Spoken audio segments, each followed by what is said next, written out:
We're doing a number of these little PAs, but I love them. I do love them. Talking seriously now, I love them, and I love the kids, and I love having to go. And I know it sounds corny, but we always bring thousands of them postcards with us, because I think that's what the kids come for. It's nice. It's their night. It's not our night. It's not Ricky Tomo up there or whoever the person who's putting the lights on with the celeb. I think them kids are the celebs. And so I think you owe it to them to give out a few little postcards or a few autographs. And I sometimes I fall out with people in this profession who don't give enough time. I can never ever remember seriously refusing anyone a photograph or an autograph, because I think it goes with the job. And I see me backside at some of the so-called stars and that who do refuse people autographs. Coming up here tonight, the only thing I could remember about Blackburn was that he had a tremendous winger, Brian Douglas, you know. I'm not even sure. I think he played for England, you know, didn't he? I'm not sure. I'm sure one of your readers will let us know, but I'm sure he played for England. But I know his name stands out. He was good. He was a good player. The Royle Family originated when Caroline came up here just for a weekend to do a bit of shopping, and she felt a bit faint. And this lady said, "Yeah, come into our house, love, and sit down. I'll get you a glass of water." And as soon as she looked at the family and seen what they were up, she said, "I've got it here. This is it. This is the Royle Family." They were all just sat on the settee watching the telly, and it was like cigarettes all piled up, no dirty cup. And she said, "I'm onto something here," because we were actually going to call it Blackburn Heights, and we just changed the name at the last minute to the Royle Family.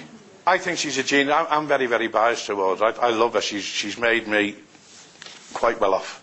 And she's like kick-started my career, and I've never looked back. And I think she's an incredible wordsmith, a fabulous. Because I've seen her work, and I've seen her stop scenes, say to everyone, "You may as well have half an hour, go back to your dressing rooms." And she's gone away and she's come back and she's changed the line or a word, and it makes it.